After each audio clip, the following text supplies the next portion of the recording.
All right. Okay. Shalom, everybody. Today is the Yom HaShoah, the Holocaust Day.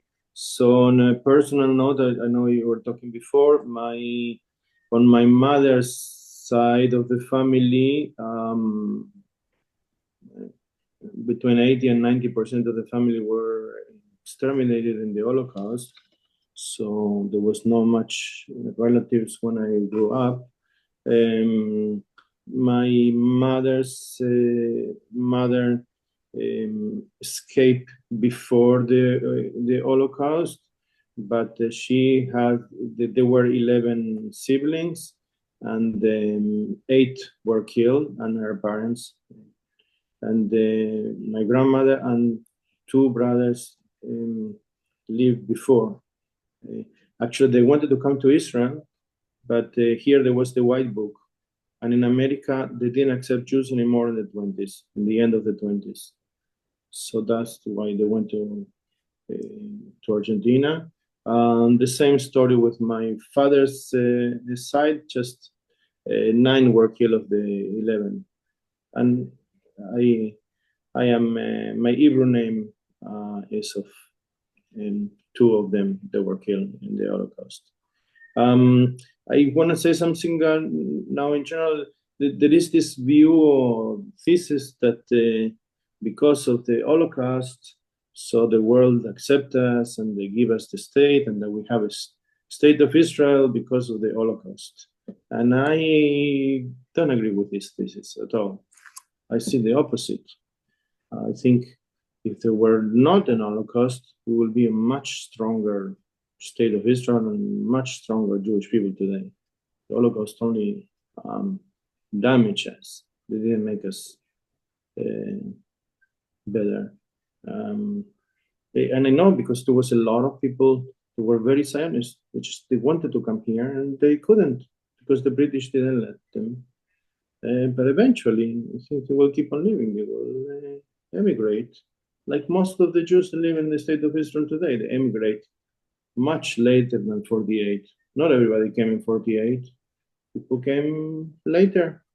So if there will be, instead of 15, 16 million Jews in the world today, 26 million, 27 million Jews, many of them will come to Israel. Will have much stronger state. So I see nothing good about the Holocaust, and also in this. Not a lesson. No, not. And if you think, oh, maybe they have an impact on humankind, we are living today in a society that there is the mob of the majority. They don't care anything about the history and nothing about facts. Just how many likes you have. You have a lot of likes. Oh, so have a lot of likes. Oh, you have 1 million likes, for sure. I don't know. It's no facts. You don't have to have anything. Just open TikTok or whatever, and it's a lot of people. You don't have to make a career. You don't have to. You just have to have a lot of people that make like. Facts are irrelevant, and I think we understand this more than ever after the October 7. How come after the massacre that they did to us, there is a growing number of anti-Semitism everywhere in the world? So I did wanted to say something about the facts of the Holocaust and something personally for us. Okay, first, today, according to the National Bureau of Statistics, in Israel, they live today 120,507 Holocaust survivors.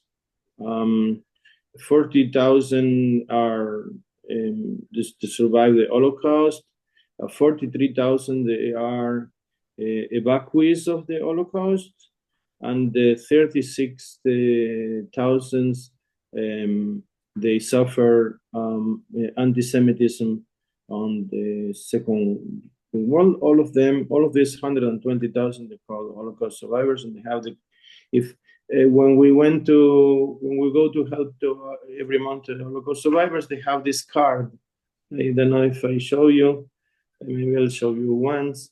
But this, how you know if somebody's an Holocaust survivor? The state of Israel give you a card that recognizes you're a Holocaust survivor. If they don't have this card, so you can say you're an Holocaust survivor, but you're not recognized. So there is 120,507 people that have this card. They are recognized by the state of Israel. The average age of this 120,000 is 87. So people is younger than 87 or older than 27. 1% of the Holocaust survivors are older than 100 years old. And so we have a nice number of people that they are more than 100 years old. It's 1% of the Holocaust survivors. It's about 1,000 people. 25% are in the 90s, and 73% are in the 80s. The groups, a little bit about the groups that we help. The groups that we help, Bridges for Hope, we started 13 years ago, helping Jews that came from Central Europe, Germany, all of these countries that. And we helped them for many years, but they passed away. So then we that was the second group. The first group was people that came from Romania and other countries later, not after the state of Israel. Then we helped the group from Central Europe.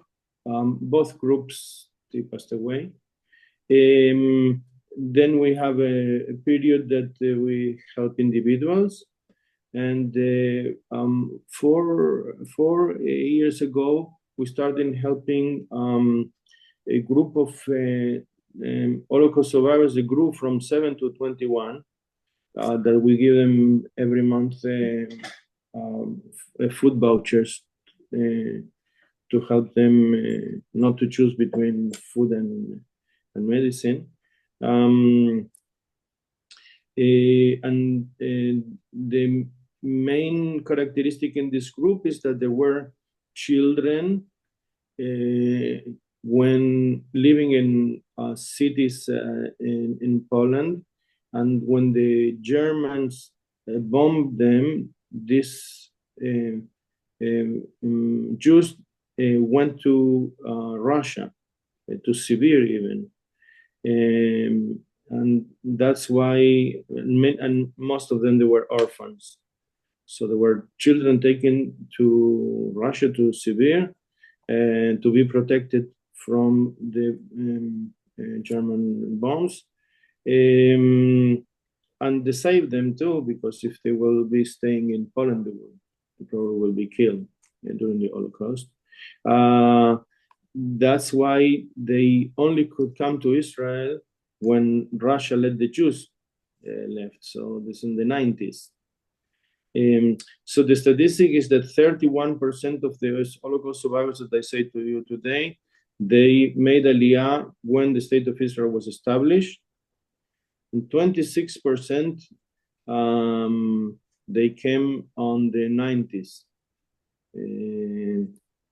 This is the category where we're helping today. The cities that have most Holocaust survivors, the Holocaust survivors are all over Israel, of course. The city that has most Holocaust survivors is Haifa. We have more than 8,000 Holocaust survivors in the city of Haifa, 8,100. Jerusalem have 6,700. In Tel Aviv, there is 6,400. In Ashdod, 6,200, and in Netanya, it's a little bit over 6,000 Holocaust survivors.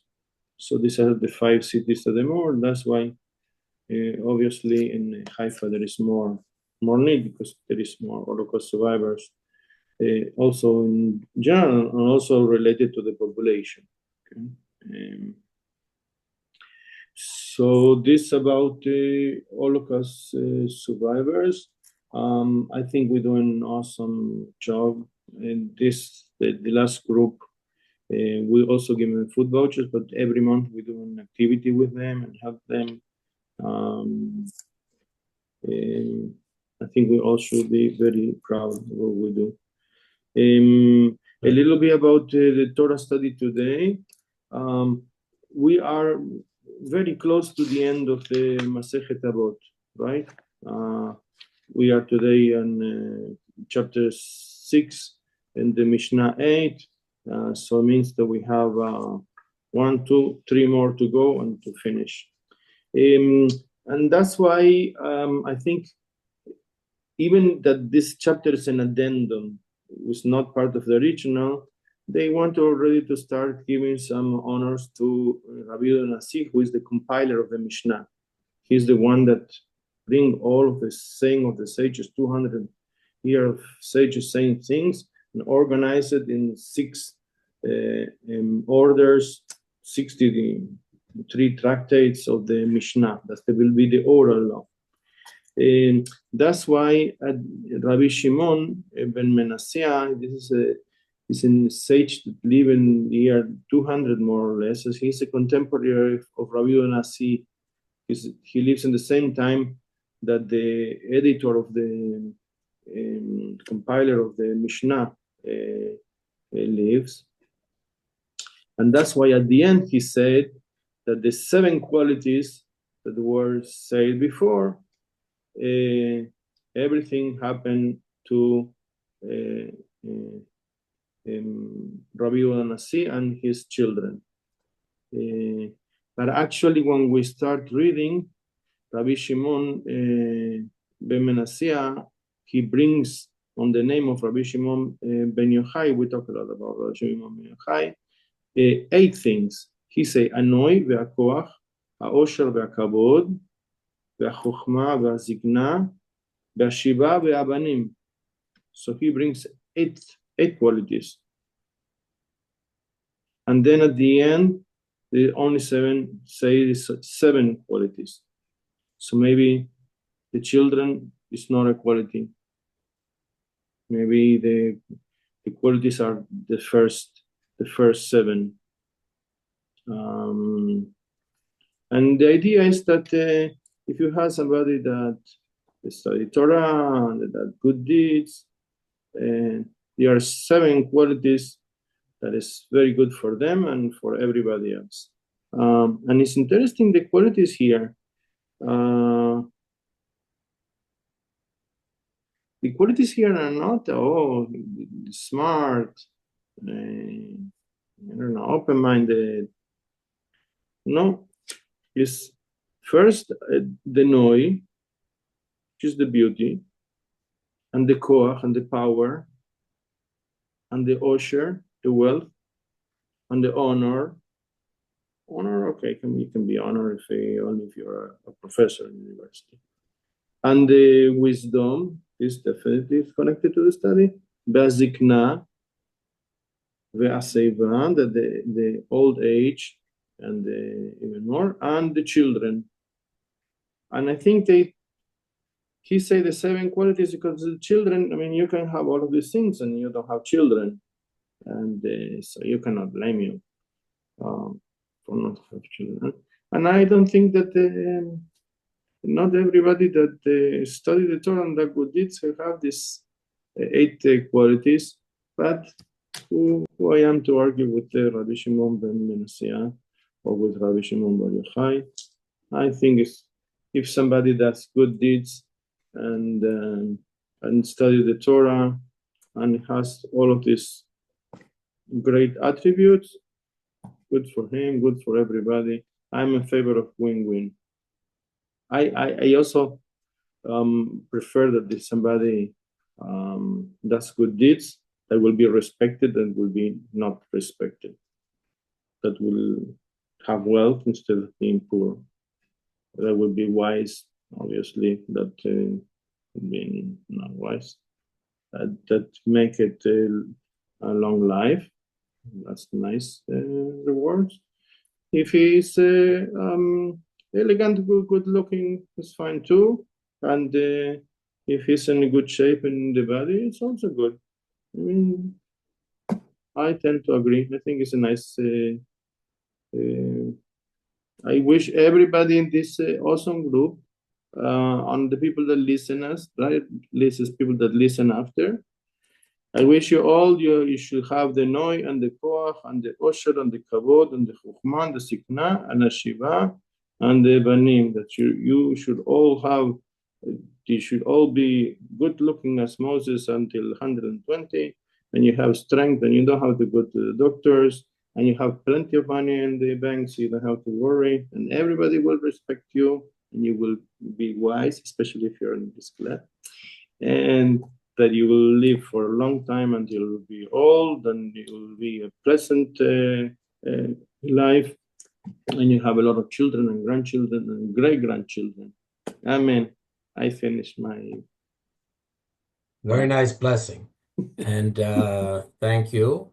And thank you for mentioning all about the Holocaust survivors that Bridges for Hope has been supporting. It's been maybe the 12th year of that. And very sadly, the state of Israel has not updated the income they get against inflation.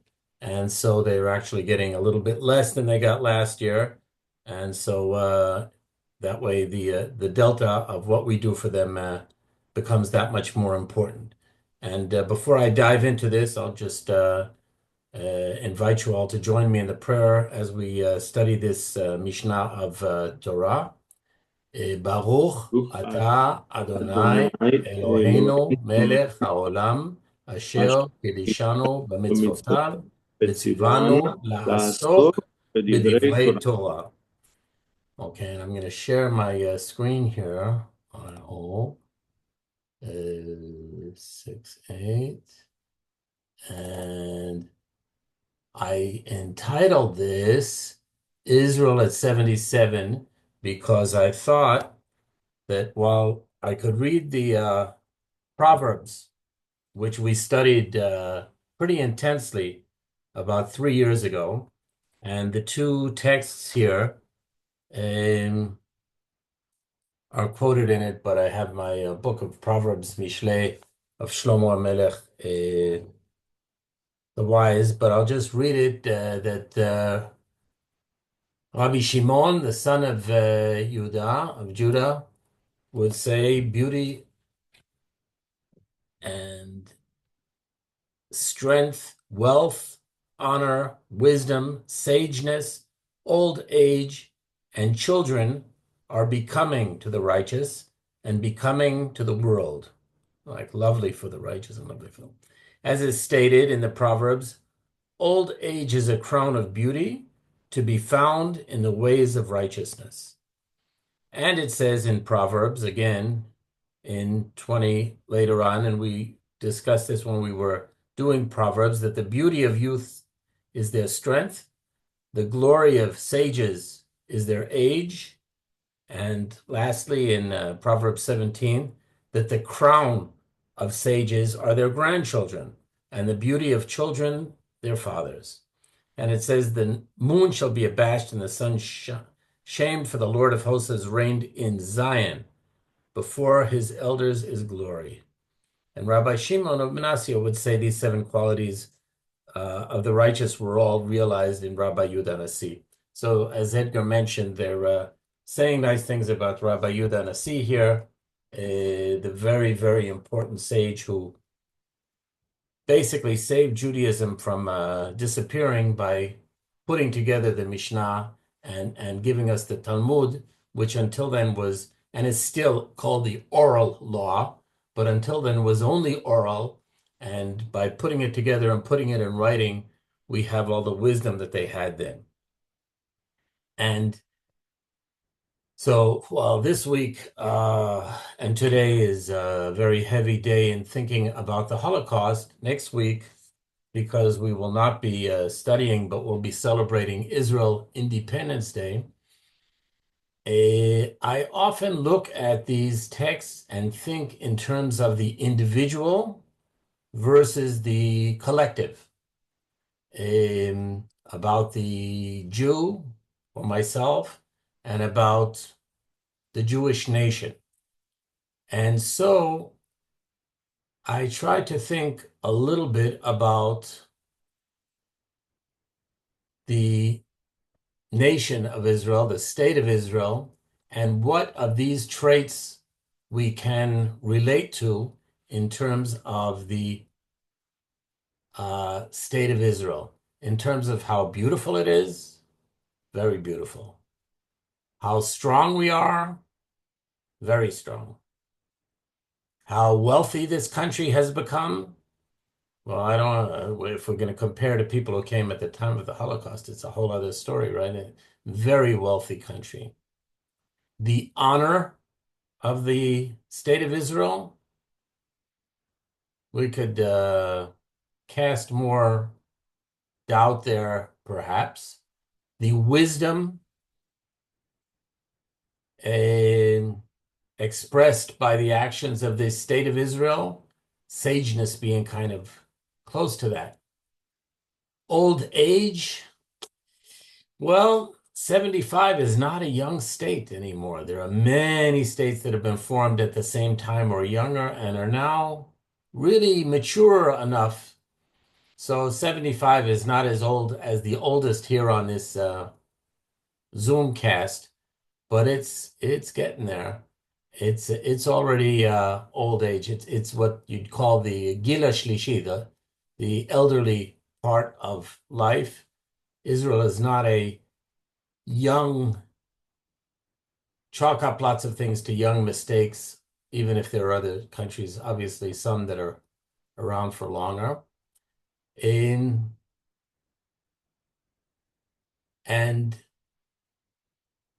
in terms of children, everything I read is that Israel is just doing great in terms of children and in terms of legacy, and so much better than so much of the world, which is slowing down, almost stopping having children and being unhappy with the way the world is going. So I would say that most of these traits are traits that Israel has been doing really well. And in terms of the glory of our sages or the crown of our sages being our grandchildren. So yes, people who were here in 48 now have grandchildren and great-grandchildren, and definitely it behooves to recognize what they have done and how God being here in Zion in Israel and the glory which he puts before us is really something to be appreciated. And with all of the troubles, and yes, there are troubles, I'm not minimizing the conflicts, but I think there's a huge amount that people can, if they take stock really, can give great credit to the state of Israel in terms of what has been achieved. And so we won't get into maybe perhaps, or as you like, your celebration of Yom Ha'atzmaut as you have it planned, but how you feel about these traits and whether Israel is showing itself, or how Israel is showing itself as a righteous nation, as a worthy nation, in terms of the traits that that reflect righteousness. And as I wrote here, because one of them, this Rabbi Shimon, just for background, he lived in Akko, and one of the discussions about these 7 traits are if a 0 comes before them, then they're very small, but if the zeros come after them, then they're very big. That was supposed to be the simile here. But we could talk about the strengths of Israel and the weaknesses, because I have a lot of pride in what's happened here in the 45 years since I got here. And I'm sure those of you who came later than me are also aware of the continuing dynamic and changes that are going on. And so we'll start with Flores and then Liz, and let's hear what you have to say about Israel as a righteous nation. Uh, I think Israel is exactly what you said. Its strength, it's an incredible country. It's a miracle. I think it's unfair to judge Israel with other countries who may be younger. They haven't had to fight the wars all the time, from the inception of the state. So there hasn't been a time to coagulate, being just at peace for year after year. So there's a lot of naval checking. I was in England a few weeks ago. It's appalling, absolutely appalling there. One of the largest cities, the dustmen haven't collected for over a month. They said they've got rats the size of rabbits. And so I think, considering what we've had to put through, we have done exceptionally well. Yes, last night I was listening to the program, and what I saw I'm answering your question about the weakness. There seems to be a lack of respect in some quarters. Whatever one's personal feeling about Netanyahu, I saw him putting his hand out, shaking people after it was over, and there was a group of young people who just passed by. They ignored his hand. And I thought, how disrespectful. You don't have to like a person to be respectful. That's your personal feeling. But he just carried on. He went up to the soldiers. So I think what I tend to see is that somehow we have absorbed the rest of the world, that there are no boundaries in many cases. And I don't want to generalize, but there's like little groups where there's no respect. You don't have to agree with a person. I think I've said enough because I can carry on. But I'm very proud of Israel. I think they're exceptional. And it's just the rest of the world don't see how really, really good we are in every way. Well, very good comments. I want to answer or reflect back to two of those things. First of all, here in Haifa, we had not rabbits, but pigs. And thank Oh, goodness yes. there are no pigs anymore. So it's Yeah. really great. Haven't seen a pig in 6 months. Basically, starting a couple of months after the new mayor promised that there would be no pigs in the streets after 3 months, and pretty much has kept it. So I'm glad that we don't have any of that anymore. And it is really amazing how well the country is kept. But I want to reflect more on what Flores has said about respect in Israel, because I spent 25 years in the army and I only saluted twice, only twice. And once I saluted wrong. There's such a thing as saluting wrong. If you're carrying a weapon, you're supposed to salute on the weapon and not on your forehead. And that was a general, and I did it wrong, and they told me afterwards. He didn't make anything of it. But pretty much everyone calls very high officials, it could be Prime Minister Benjamin Netanyahu, and they call him Bibi. And it could be the head of the military, and they call him Moshe V'chetzi. The Israeli form of respect, it very much does away with symbols of respect, very much deals with the deep content and not the more superficial things like, is he wearing a tie, or does he shake hands, or does he salute? So I didn't make my soldiers salute. And if I would have tried, they probably wouldn't have. But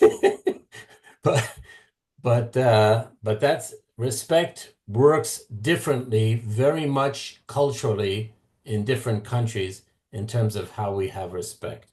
And so that can be seen as a cultural difference, and it could also be seen as a cultural weakness for those who would like to see more formal uh, aspects of respect. Well, I can appreciate what you're saying. Liz, and then we have Anita and Fred there. Gotta unmute yourself. There you go. And Anita will get ready with that. I hope it works today. So the first time I was in Israel was in 1966. And I was a young, teenager. And, to me, it was so different than it is now. When I returned the next time, it was 38 years later. And, as a teenager, I knew nothing of politics. I just know that every house I was in, the light was a cord hanging with a light bulb, and the toilet paper was like butcher paper. And the roads were all, 2-lane, and there weren't any highways and things like that. And then I returned 38 or more years later when I made Aliyah, and I've been here 9 years. And I don't know anything about politics. I'm not great even on American politics. I need a Israeli politics for dummy guide. But I just know, and as you know, I volunteer with the Army, and I'm so proud of them and what they do for us. But the thing that gets me is when people start talking about we're going to boycott Israel, and the list comes out of, oh, you want to boycott Israel? That means you can't use this or this. The list is miles long of all these products that people use every day around the world made in Israel. And I think that, to me, shows the significant growth that Israel has made as a young country. And when you compare it to what has gone on the other side of the Green Line, when what we've developed in the 75 years and what they've developed, there's no comparison. And I'm just very proud to be, an Israeli and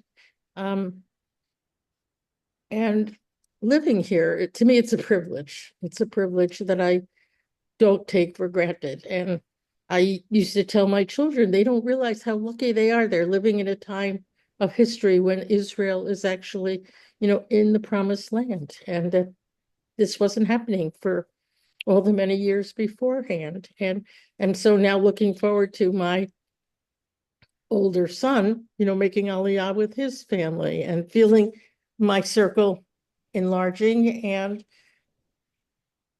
very grateful for that. And that's all I've got to say.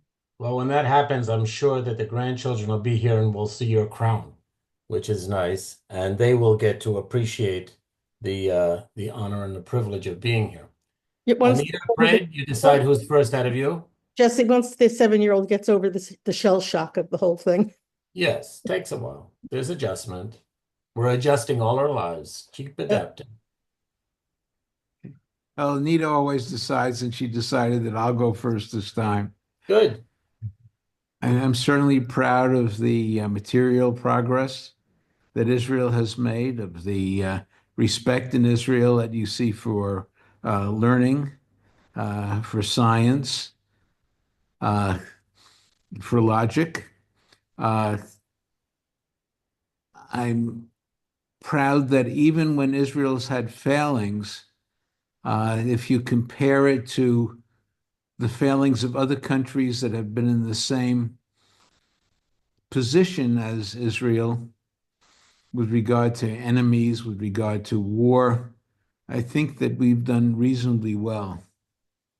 I'm ashamed of a lack of politeness, of a lack of empathy, of a lack of concern for other people. I think Rabbi already mentioned the fact that we're not increasing the support of the Holocaust survivors to make up for inflation, when I read about the way the Druze are being treated, when I read about the attacks on Palestinians living in the West Bank by the Hilltop Boys, I become ashamed. When I read about the lack of respect that different parties in the Knesset have, the lack of respect that different uh, religious groups have for each other in Israel, I become ashamed. And I don't mean to say that there's more shame than there is pride. It's just easier and maybe more of a lead to what I think needs to be done to recognize weaknesses than to dwell on strengths. Well, I'd like you to just expand a bit on where you feel that there is a lack of empathy. Uh, well, some of the things that I mentioned, for example, Mm. the lack of empathy for Palestinians who are living in the West Bank, who are may not like us, but are just trying to make a living, not trying to attack us.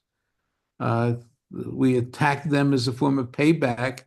I don't mean we, but some of us attack them as a form of payback for uh, atrocities that have been done to us. And I certainly don't think that that kind of generalization is right. I've known a lot of secular and Jews who have lacked respect for the religious, especially the ultra-Orthodox, and have attacked them as a group without knowing what they as individuals have believed or have done. I similarly feel bad about the lack of respect for the traditional, by which I mean reform and conservative, on the part of the ultra-Orthodox. So, in going about your day to day, do you find that Jews have a lack of empathy towards you? Some, Some. some, Okay. I can be outside in the exercise park right outside my building, which is frequented by a large number of uh, Jews of all stripes, from the most secular to the most Orthodox. And usually, when they come by, they're very friendly to each other. Uh, they see each other as people trying to do exercise, and they'll say, "That's great, strength to you." Uh, Mhm. but I've also known that our synagogue and the conservative synagogue to which I previously belonged have been attacked, and books have been destroyed. Uh, People have tried to flood the buildings. Yes. There's certainly lack of respect. Yeah. Uh, I see it on a political level also. Uh, the way that different parties have shown lack of respect. Uh, Okay, I think that's clear. It's there is a tribalism, no question about that, and there is a competition as as between tribes, no question about that, and it can get ugly. But on the personal level, I feel that the empathy is.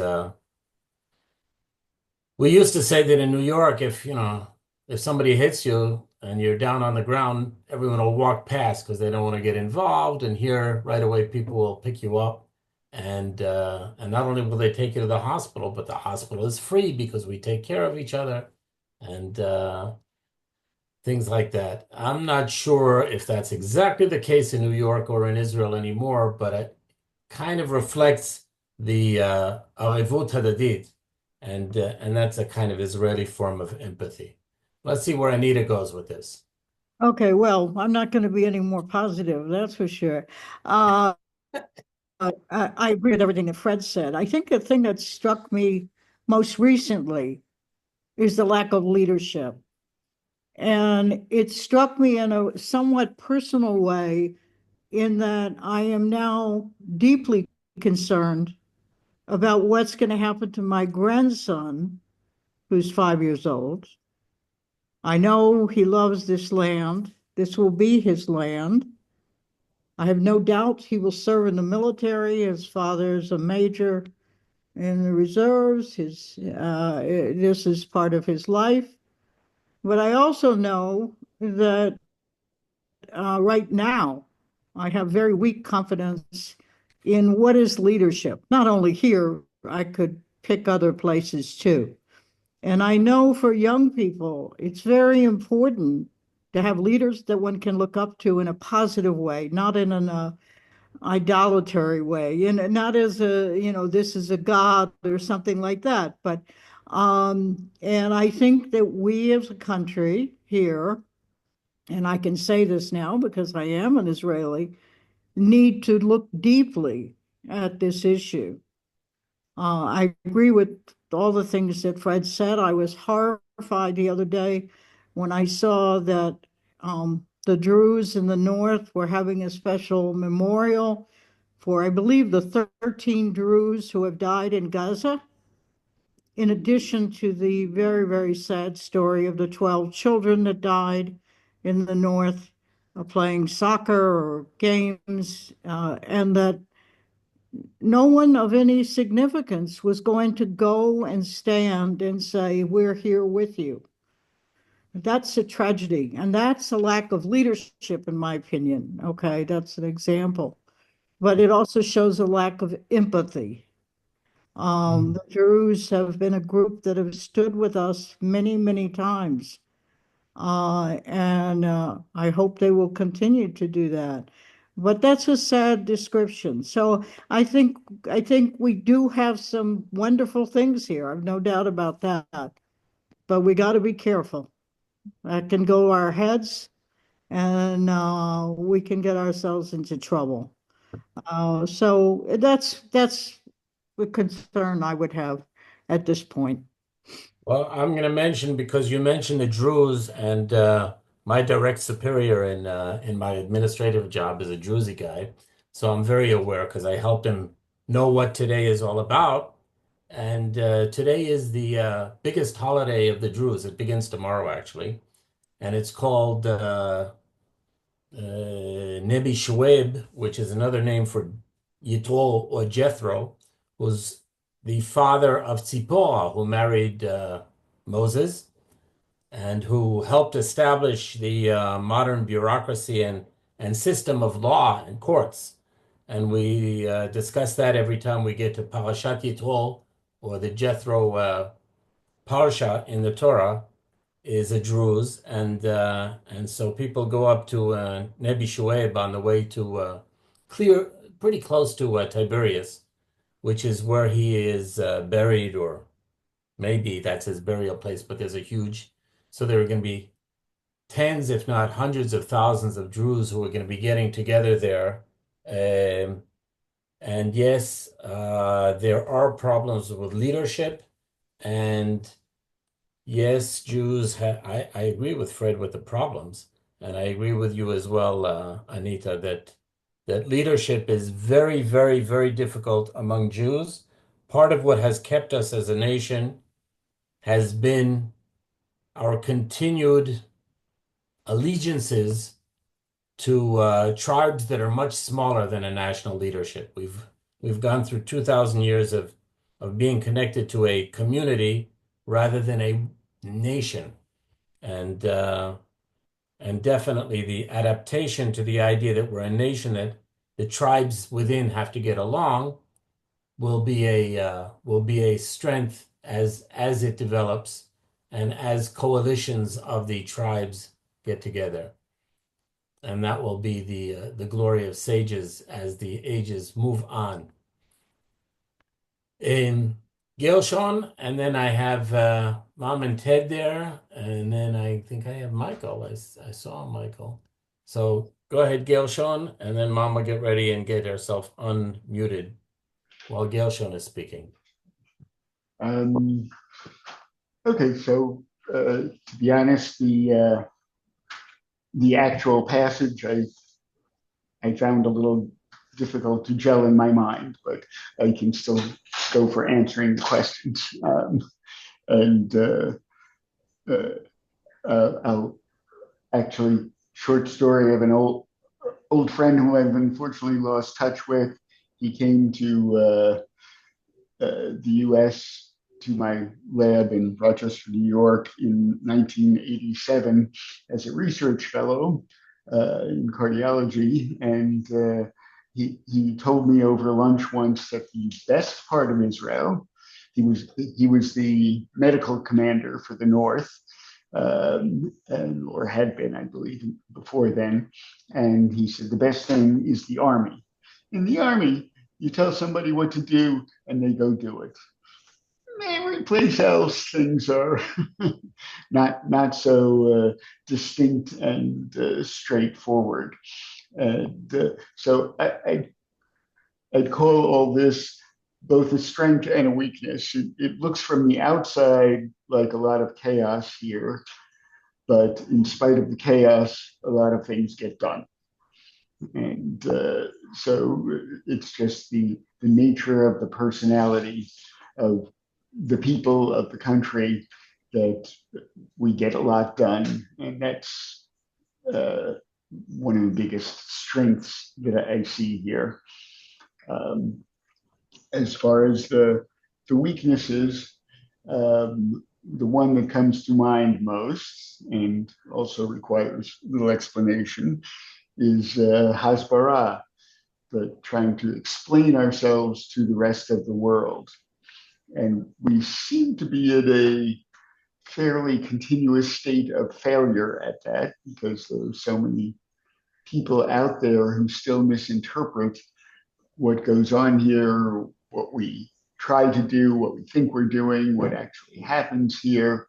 And it seems like a weakness. And yet, at the same time, that may just be the underlying anti-Semitism that exists in the world. That maybe we do a better job of hasbara to people who are listening to us and to the many who don't listen. I don't know that there is a way to get through. So that's my somewhat condensed answer. Could go on for a long time, but I won't. Yes, well, we all are here for a long enough time to have a lot of feelings about Israel and how righteous as a nation and how much that is expressed in these 7 traits. We do get a lot done, and I just wanted to flesh out the comment that Liz had made about boycotting Israel, meaning doing without things. It would mean things like a cell phone or Mobileye or Waze. Google Maps is basically a copy. Cybersecurity. So those are just some of the things that Liz didn't enumerate, but that people would have to kind of give up on, going all the way back to the disc on key. Just amazing inventions here. Tremendous innovation based on you tell someone to do something and then they go and do something else. They're continuing to think, how can I improve this? How can I, do the same thing but better? I have a better way to do it. And a good way to say that is tikkun, is improving or making better. And that's very much, I think, in the DNA of Israel, the concept of tikkun. So Mom and Ted, you decide who's first out of you. Okay, Ted. Oh, well, excluding exceptions and specifics, I'll make this general point.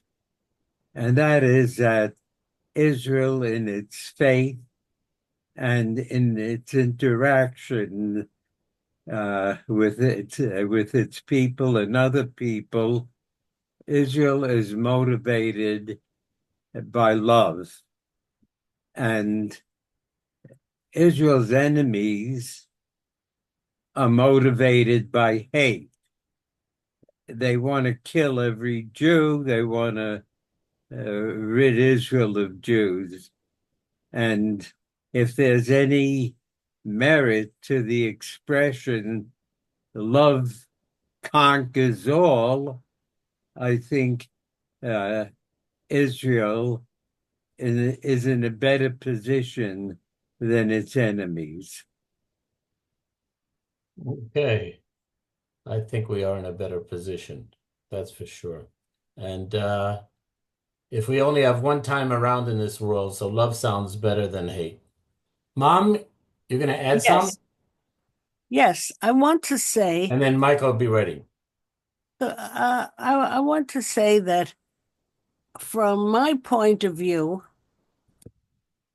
I see Israel as a remarkable miracle, one that that is an embarrassment to the world, because look what they have done in this limited number of years, and countries who are much older can't compare. I think there is always going to be room for improvement in any situation, anywhere, whether it's research or economics or whatever it is. There is always room to see a better way.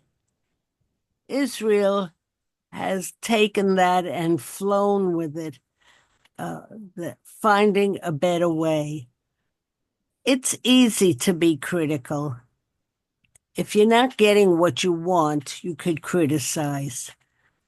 I prefer to look at Israel from here, not as perfect, but as in process. Where was America when it was 75 years old? Where are other countries? Young countries. Who could compare? So it's not perfect. Not to be so harsh on the criticism, but criticize lovingly.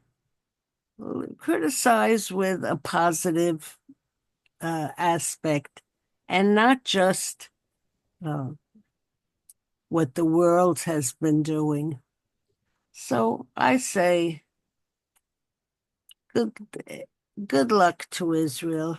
It has had to deal with war all these years, terrible challenges, and has been a shining light. And I say, Kol HaKavod. I'm glad to be identified, and wish Israel much good fortune in the future as it deals with leadership problems, economic problems, all other problems that everybody else has, and then some. So I love Israel. What could I say? I could still cry when I hear Hatikva or some of the old songs. There is a lot of rudeness, a lot of lack of respect. That has to come back. And I think that it will when it's more secure. I think all of you have made Aliyah are really examples on to the world. You don't run away from problems, you try to deal with them. And I have to say that I have the greatest admiration for all of you who have met the challenge. And I wish you all the best. Okay. Well, that sounds like a good blessing for Yom Ha'atzmaut. And I believe that Michael has left. I've been trying here, and I don't see Michael, but I do want to add one thing, Jesse. go ahead. What surprises me, when I hear about all this hate and whatever, recently, the last two doctors that I've seen here in Israel have been Arab Israelis. And, and they're very nice people. And and they, like go out of their way to help me. And that to me just contradicts all the things that I hear from, people who say, we're just trying to kill all the Arabs, and that I know from what I've read that Arabs who are Arabs Israelis, most of them are very happy, and they're not happy. I mean, happy living in Israel and what they have. And when I visited a high school up near, up in the Galil, when the children there were of Syrian descent, they go to, they have Israeli education and Israeli health. And where are you going to go to school? They want to go to Technion. Are you happy to be in Israel? They're not allowed to say because their grandparents still live in Syria and they're afraid of retribution. But overall, the people who live in Israel are very happy living in Israel. And yes, we're going through growing pains, kind of like teenagers coming home from school and you never know who's going to walk in the door because they try on different personalities that they pick up, around. But, overall, it's been, like I said, getting back to finding these Arab Israeli doctors very nice, and I wish them the best. It's very hard to find an Arab who would rather live in Ramallah or Jordan or Egypt or Syria or any Arabic-speaking country, and I think there are about 30 of them. Yeah. They don't prefer it. So if it's not ideal for any of us, it's also not ideal for people who are not Jewish. But yes, and I'm glad that the doctors have seemed good, both professionally and in terms of empathy. So I'm going to, Gershon, did you raise your hand now, or was that before? No, Gershom just raised his hand. Okay, go ahead. I was just going to pick up on Liz's comment and say, having worked in the medical system here, aside from the wonderful medical care that's out there, it's the great example of what can happen when different people work together in their efforts for the benefit of everyone. As I tell people, everybody, whatever their background, as they're working in the health care system, they take care of everybody, even people that they might be very angry at in other situations. But when it comes to the medical system, we make it work, and it was a wonderful experience. I can't say that I planned on bringing my medical skills here with the thought of taking care of anyone but Jews. That was what was obvious in my mind. But as Jesse said to me my first week here, if I learn Hebrew, I'd be able to speak to 1/3 of my patients. The other non-Hebrew speaking ones are every bit as much of the country, a part of the country as we are. Yes, again, I want to raise the my glass hand is also. half full. Rabbi's got his hand up now. Yeah, I want to raise my hand, just not to forget to say again, Yom Holedet Sameach, happy birthday to Professor Lachter, 70 years old, Mazel Tov, and to wish all Mishpachat Lachter Mazel Tov on Michal being married on May 2nd. Mazel Tov to the family. Thank you. Thank you. I was going to just close about Israel as a righteous nation, that righteousness stands by itself or it can be compared. And we can compare each of these things like beauty, strength, wealth, honor, wisdom, sageness, old age, and children. And in terms of a comparison, we can think about how many Jewish doctors there are in Jordan, Egypt, Syria, Lebanon, Iraq, Iran, and I'll go on for all 30. I'm not going to name them, but there aren't any. So in terms of how well we are taking care of our minorities, definitely it can be better. It's got to get a lot better. And some of it is just outright violence and bullying that, as Fred pointed out, and Anita seconded, that has to be reined in and stopped. And we haven't been too great at it, but it's nothing like the violence in these other countries. So that if there's a comparative scale, it sounds like we have a lot to celebrate on Yom Ha'atzmaut. It's going to be a vacation day from class, but after that, we're going to get back to class. So happy Independence Day to all of you. And may we continue to support the survivors as best we can, Israel as a nation, and we as individuals, because that's so important. Shabbat Shalom, everybody. Shabbat Shalom, everybody. Thank you, Jesse. Hello. Thank you.